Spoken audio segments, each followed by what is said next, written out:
अध्याय 14। नांदेड़ के रतनजी वाडिया, संत मोला साहेब, दक्षिणा मीमांसा, गणपतराव बोडस, श्रीमती तरखड़ दक्षिणा का मर्म। श्री साईं बाबा के वचनों और कृपा द्वारा किस प्रकार असाध्य रोग भी निर्मूल हो गए, इसका वर्णन पिछले अध्याय में किया जा चुका है। अब बाबा ने किस प्रकार रतनजी वाडिया को अनुग्रहित किया तथा किस प्रकार उन्हें पुत्र रतन की प्राप्ति हुई, इसका वर्णन इस अध्याय में होगा। इस संत की जीवनी सर्व प्रकार से प्राकृतिक और मधुर है। उनके अन्य कार्य भी, जैसे भोजन, चलना फिरना तथा स्वाभाविक अमृतोपदेश, बड़े ही मधुर हैं। वे आनंद के अवतार हैं। इस परमानंद का उन्होंने सब भक्तों को ही रस स्वादन कराया और इसलिए उन्हें उनकी चिर स्मृति बनी रही। भिन्न भिन्न प्रकार के कर्म और कर्तव्यों की अनेक कथाएं भक्तों को उनके द्वारा प्राप्त हुई, जिससे वह सत्व मार्ग का अवलंबन कर सके। बाबा की सदैव यही इच्छा थी कि लोग संसार में सुखी जीवन व्यतीत करें और वह सदैव जागरूक रहकर अपने जीवन का परम लक्ष्य आत्मानुभूति तथा ईश्वर दर्शन अवश्य प्राप्त करें। पिछले जन्मों के शुभ कर्मों के फलस्वरूप ही यह देह प्राप्त हुई है और उसकी सार्थकता तभी है जब उसकी सहायता से हम इस जीवन से भक्ति और मोक्ष प्राप्त कर सकें।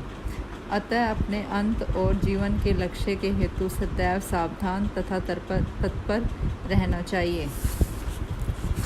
यदि तुम नित्य श्री साईं की लीलाओं का श्रवण करोगे तो तुम्हें उनका सदैव दर्शन होता रहेगा। दिन रात उनका हृदय में स्मरण करते रहो। इस प्रकार आचरण करने से मन की चंचलता शीघ्र नष्ट हो जाएगी। यदि इसका निरंतर अभ्यास किया गया तो तुम्हें चैतन्य धन से अभिन्नता प्राप्त हो जाएगी। नांदेड़ के रतन जी। अब हम इस अध्याय की मूल कथा का वर्णन करते हैं। नांदेड़ निज़ाम रियासत में रतन जी शापोजी वाडिया नामक एक प्रसिद्ध व्यापारी रहते थे। उन्होंने व्यापार में यथेष्ट धनराशि संग्रह कर ली थी। उनके पास अतुलनीय संपत्ति, खेत और चरोहर तथा कई प्रकार के पशु, घोड़े, गधे, खच्चर आदि और गाड़ियां भी थी। वे अत्यंत भाग्यशाली थे, परंतु बाह्य दृष्टि से वे अधिक सुखी और संतुष्ट प्रतीत होते थे, परंतु यथार्थ में वे वैसे न थे। विधाता की रचना कुछ ऐसी विचित्र है कि इस संसार में पूर्ण सुखी कोई नहीं। और धनाढ्य रतन जी इसके अपवाद न थे। वह परोपकारी तथा दानशील थे। वह दीनों को भोजन और वस्त्र वितरण करते तथा सभी लोगों की अनेक प्रकार से सहायता करते थे। उन्हें लोग अत्यंत सुखी समझते थे, किंतु दीर्घ काल तक संतान न होने के कारण उनके हृदय में संताप अधिक था। जिस प्रकार प्रेम तथा भक्ति रहित कीर्तन, वाद्य रहित संगीत, यज्ञोपवीत रहित ब्राह्मण, व्यवहारिक ज्ञान रहित कलाकार, पश्चाताप रहित तीर्थ यात्रा और कंठमाला, मंगलसूत्र सहित अलंकार उत्तम प्रतीत नहीं होते, उसी प्रकार संतान रहित गृहस्थ का घर भी सूना ही रहता है। रतन जी सदैव इसी चिंता में निमग्न रहते थे। वह मन ही मन कहते थे, क्या ईश्वर की मुझ पर कभी दया न होगी? क्या मुझे कभी पुत्र की प्राप्ति नहीं होगी? इसके लिए वह सदैव उदास रहते थे। उन्हें भोजन में भी अरुचि हो गई। पुत्र की प्राप्ति कब होगी, यही चिंता उन्हें सदैव घेरे रहती थी। उनकी दास कनु महाराज पर दृढ़ निष्ठा थी। उन्होंने अपना हृदय उनके सम्मुख खोल दिया। तब उन्होंने श्री साईं समृद्ध की शरण जाने और उनसे संतान प्राप्ति के लिए प्रार्थना करने का परामर्श दिया। रतन जी को भी यह विचार रुचिकर प्रतीत हुआ और उन्होंने शिरडी जाने का निश्चय किया। कुछ दिनों के उपरांत वह शिरडी आए और बाबा के दर्शन कर उनके चरणों पर गिरे, परंतु उन्होंने एक सुंदर हार बाबा को पहनाकर बहुत से फल फूल भेंट किए। तत्पश्चात आदर सहित बाबा के पास बैठकर इस प्रकार प्रार्थना करने लगे, अनेक आपत्तिग्रस्त लोग आपके पास आते हैं और आप उनके कष्ट तुरंत दूर कर देते हैं।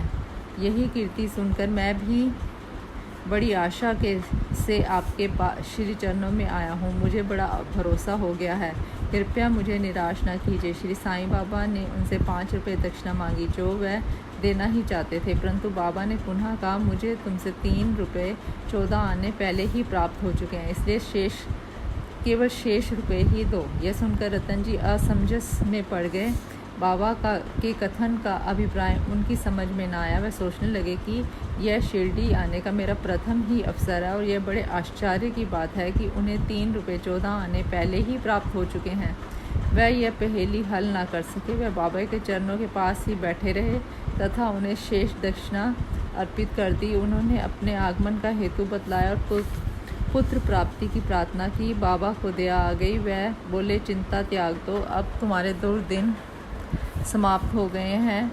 इसके बाद बाबा ने ऊदी देकर अपना वृद्ध हस्त उसके मस्तक पर रखकर कहा, अल्लाह तुम्हारी इच्छा पूरी करेगा। बाबा की अनुमति प्राप्त कर रतन जी नांदेड़ लौट आए और शिरडी में जो कुछ हुआ उसे दासगनु को सुनाया।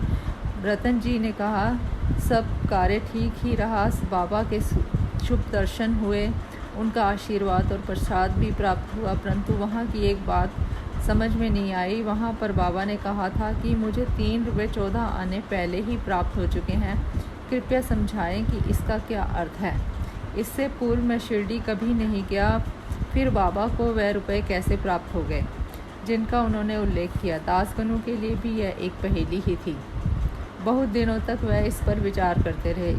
कई दिनों के पश्चात उन्हें स्मरण हुआ कि कुछ दिन पहले रतन जी ने एक यवन संत मोला साहेब को अपने घर आतिथ्य के लिए निमंत्रित किया था और उसके निमित्त उन्होंने कुछ धन व्यय किया था। मोला साहेब नांदेड़ के एक प्रसिद्ध संत थे जो कुली का काम किया करते थे। जब रतन जी ने शिरडी जाने का निश्चय किया था, उसके कुछ दिन पूर्व ही मोला साहेब अनानास ही रतन जी के घर आए। रतन जी की उनसे अच्छी तरह परिचित थे और उनसे प्रेम करते थे, इसलिए उनके सत्कार में उन्होंने एक छोटे से जलपान की व्यवस्था भी की थी। दासगनु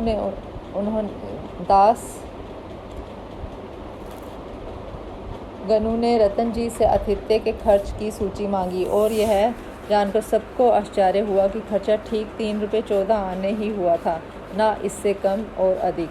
सबको बाबा की त्रिकालिकता विदित हो गई। यद्यपि वह शिरडी में विराजमान थे, परंतु शिरडी के बाहर क्या हो रहा है इसका उन्हें पूरा ज्ञान था। यथार्थ में बाबा भूत, भविष्य और वर्तमान के पूर्ण ज्ञाता और प्रत्येक आत्मा तथा हृदय के साथ संबंध थे। अन्यथा मोला साहेब के स्वागतार्थ खर्च की गई रकम बाबा को कैसे विदित हो सकती थी। रतन जी इस उत्तर से संतुष्ट हो गए और उनकी साईं चरणों में प्रगाढ़ प्रीति हो गई। उपयुक्त समय पर उनके यहाँ एक पुत्र का जन्म हुआ, जिससे उनके हर्ष का पारवार न रहा। कहते हैं कि उनके यहाँ 12 संतानें हुई और जिनमें से केवल 4 शेष रही। इस अध्याय के नीचे लिखा है कि बाबा ने राव बहादुर हरि विनायक साठे को उनकी पहली पत्नी की मृत्यु के पश्चात दूसरा विवाह करने पर पुत्र रतन की प्राप्ति बतलाई। राव बहादुर साठे के द्वितीय विवाह किया, प्रथम 2 कन्याएं हुई, जिससे वह बड़े निराश हुए, परंतु तृतीय बार पुत्र प्राप्त हुआ। इस प्रकार बाबा के वचन सत्य निकले और वह संतुष्ट हो गए। दक्षिणा मीमांसा। दक्षिणा के संबंध में कुछ अन्य बातों को निरूपण कर हम यह अध्याय समाप्त करेंगे। यह तो विदित ही है कि जो लोग बाबा के दर्शन को आते थे उनसे बाबा दक्षिणा लिया करते थे। यहाँ किसी को भी शंका उत्पन्न हो सकती है कि जब बाबा फकीर और पूर्ण विरक्त थे तो क्या उनका इस प्रकार दक्षिणा ग्रहण करना और कांचन को महत्व देना उचित था। अब इस प्रश्न पर हम विस्तृत रूप से विचार करेंगे। बहुत काल तक बाबा भक्तों से कुछ भी स्वीकार नहीं करते थे। वह जली हुई दिया सलाइयाँ एकत्रित कर अपनी जेब में भर लेते थे, चाहे भक्त हो या कोई। वह कभी किसी से कुछ भी नहीं मांगते थे। यदि किसी ने उनके सामने 1 पैसा रख दिया तो वह उसे स्वीकार करके उससे तंबाकू अथवा तेल आदि खरीद लिया करते थे। वह प्रायः बीड़ी या चिलम पिया करते थे। कुछ लोगों ने सोचा कि बिना कुछ भेंट के संतों का दर्शन उचित नहीं है, इसलिए वह बाबा के सामने पैसे रखने लगे। यदि 1 पैसा होता तो वह उसे जेब में रख लेते, और यदि 2 पैसे हुए तो तुरंत उसमें से 1 पैसा वापस कर देते थे। जब बाबा की कीर्ति दूर दूर तक फैली और लोगों के झुंड बाबा के दर्शनार्थ आने लगे, तब बाबा ने उनसे दक्षिणा लेना आरंभ कर दिया। श्रुति कहती है कि स्वर्ण मुद्रा के अभाव में भगवत पूजन भी अपूर्ण है। अतः जब ईश्वर पूजन में मुद्रा आवश्यक है तो फिर संत पूजन में क्यों ना हो। इसलिए शास्त्रों में कहा है कि ईश्वर, राजा, संत या गुरु के दर्शन अपनी सामर्थ्य अनुसार बिना कुछ अर्पण किए कभी ना करना चाहिए। उन्हें क्या भेंट दी जाए, अधिकतर मुद्रा या धन। इस संबंध में उपनिषदों में वर्णित नियमों का अवलोकन करें। बृहदारण्यक उपनिषद में बताया गया है कि दक्ष प्रजापति ने देवता, मनुष्य और राक्षसों के सामने एक अक्षर द का उच्चारण किया। देवताओं ने इसका अर्थ लगाया कि उन्हें दम अथवा आत्म नियंत्रण का अभ्यास करना चाहिए। मनुष्यों ने समझा कि उन्हें दान का अभ्यास करना चाहिए, और राक्षसों ने सोचा कि उसे दया का अभ्यास करना चाहिए। मनुष्यों को दान की सलाह दी गई। तैत्तिरीय उपनिषद में दान व अन्य सत्व गुणों को अभ्यास में लाने की बात कही गई है। दान के संबंध में लिखा है, विश्वास पूर्वक दान करो, उसके बिना दान व्यर्थ है। उदार हृदय और विनम्र बनकर आदर और सहानुभूति पूर्वक दान करो। भक्तों को कांचन त्याग का पाठ पढ़ाने और उनकी आसक्ति दूर करने और चित्त शुद्ध कराने के लिए ही बाबा सबसे दक्षिणा लिया करते थे। परंतु उनकी एक विशेषता भी थी। बाबा कहा करते थे कि जो कुछ भी मैं स्वीकार करता हूँ मुझे उसे 100 गुना से अधिक वापस करना पड़ता है। इसके अनेक प्रमाण हैं। एक घटना। श्री गणपत राव बोडस, प्रसिद्ध कलाकार, अपनी आत्मकथा में लिखते हैं कि बाबा के बार आग्रह करने पर उन्होंने अपने रुपयों की थैली उनके सामने उड़ेल दी। श्री बोडस लिखते हैं कि इसका परिणाम ये हुआ कि जीवन में फिर उन्हें धन का अभाव कभी ना हुआ तथा प्रचुर मात्रा में लाभ ही होता रहा। इसका एक विभिन्न अर्थ भी है। अनेकों बार बाबा ने किसी प्रकार की दक्षिणा स्वीकार भी नहीं की। इसके 2 उदाहरण हैं। बाबा ने प्रोफेसर C.K. नार्के से 15 रुपये दक्षिणा मांगी। वे प्रत्युत्तर में बोले कि मेरे पास तो 1 बाई नहीं है। तब बाबा ने कहा, मैं जानता हूँ तुम्हारे पास कोई द्रव्य नहीं है, परंतु तुम योग वशिष्ठ का अध्ययन तो करते हो, उसमें से ही दक्षिणा दो। यह दक्षिणा का अर्थ है पुस्तक से शिक्षा ग्रहण कर हृदयंगम करना, जो कि बाबा का निवास स्थान है। 2. एक दूसरी घटना में उन्होंने एक महिला श्रीमती R.A. तरखट से 6 रुपये दक्षिणा मांगी। महिला बहुत दुखी हुई क्योंकि उसके पास देने को कुछ भी ना था। उसके पति ने उसे समझाया कि बाबा का अर्थ तो षड रुपयों से है जिन्हें बाबा को समर्पित कर देना चाहिए। बाबा इस अर्थ से सहमत हो गए। यह ध्यान देने योग्य बात है कि बाबा के पास दक्षिणा के रूप में बहुत सा द्रव्य एकत्रित हो जाता था। सब द्रव्य वह उसी दिन व्यय कर देते और दूसरे दिन फिर सदैव की भांति निर्धन बन जाते थे। जब उन्होंने माँ समाधि ली तो 10 वर्षों तक हज़ारों रुपया दक्षिणा मिलने पर भी उनके पास स्वल्प राशि ही शेष थी। संक्षेप में, दक्षिणा लेने का मुख्य ध्येय तो भक्तों को केवल शुद्धिकरण का पाठ ही सिखाना था। दक्षिणा का मर्म। ठाणे के श्री B.V. देव, सेवानिवृत्त प्रांत मामलतदार, जो बाबा के परम भक्त थे, ने इस विषय में एक लेख श्री साईं लीला पत्रिका भाग 7 पृष्ठ 623 अन्य विषयों सहित प्रकाशित किया है, जो निम्न प्रकार है। बाबा प्रत्येक से दक्षिणा नहीं लेते थे। यदि बाबा के बिना मांगे किसी ने दक्षिणा भेंट की तो वह कभी तो स्वीकार कर लेते और कभी अस्वीकार भी कर देते थे। वह केवल भक्तों से ही कुछ मांग करते थे। उन्होंने उन लोगों से कभी कुछ ना मांगा जो सोचते थे कि बाबा के मांगने पर ही दक्षिणा देंगे। यदि किसी ने उनकी इच्छा के विरुद्ध दक्षिणा दे दी तो वह वहाँ से उसे उठाने को कह देते थे। स्त्री और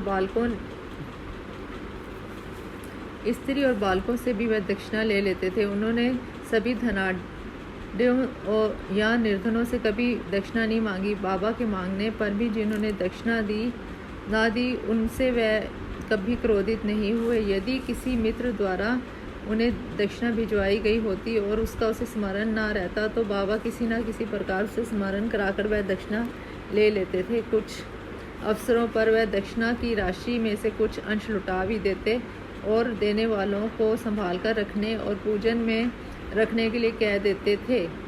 इससे दाता या भक्त को बहुत लाभ पहुंचता था। यदि किसी ने अपनी इच्छित राशि से अधिक भेंट की तो वह अधिक राशि लौटा देते थे।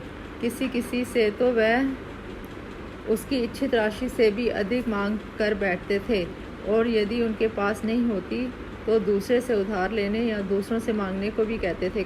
किसी से तो दिन में 3-4 बार दक्षिणा मांगा करते थे। दक्षिणा में एकत्रित राशि में से बाबा अपने लिए बहुत थोड़ा खर्च किया करते थे, जैसे चीलम पीने का, तंबाकू और धूनी के लिए लकड़ियां मोल लेने के लिए आदि। शेष अन्य व्यक्तियों को विभिन्न राशियों में भिक्षा स्वरूप दे देते थे। शिरडी संस्थान की समस्त सामग्रियां राधा कृष्ण माई की प्रेरणा से ही धनी भक्तों ने एकत्र की थी। अधिक मूल्य वाले पदार्थ लाने वालों से बाबा अति क्रोधित हो जाते तथा अपशब्द कहने लगते थे। उन्होंने श्री नाना साहेब चंदोरकर से कहा कि मेरी संपत्ति केवल एक कोपिन और टमरेल है। लोग बिना कारण ही मूल्यवान पदार्थ लाकर मुझे दुखित करते हैं। कामनी और कांचन मार्ग के 2 मुख्य बाधाएं हैं और बाबा ने इसके लिए 2 पाठशालाएं खोली थी, यथा दक्षिणा ग्रहण करना और राधा कृष्ण माई के यहाँ भेजना है। इस बात की परीक्षा करने के लिए कि क्या उनके भक्तों ने इस आसक्तियों से छुटकारा पा लिया है या नहीं। इसलिए जब कोई आता तो वह उनसे दक्षिणा मांगते और उनसे शाला में राधा कृष्ण माई के घर जाने को कहते। यदि वह इन परीक्षाओं में उत्तीर्ण हो गए अर्थात यह सिद्ध हुआ कि वह कामनी और कांचन की आसक्ति से विरक्त हैं, तो बाबा की कृपा और आशीर्वाद से उनकी आध्यात्मिक उन्नति निश्चय ही हो जाती थी। श्री देव ने गीता और उपनिषद में घटनाएं उद्धृत की हैं और कहते हैं कि किसी तीर्थ स्थान में किसी पूज्य संत को दिया हुआ दान दाता को बहुत कल्याणकारी होता है। शिरडी और शिरडी के मुख्य देवता साईं बाबा से पवित्र और है ही क्या। श्री सद्गुरु साईनाथ अर्पण मस्तु। शुभम भक्तु।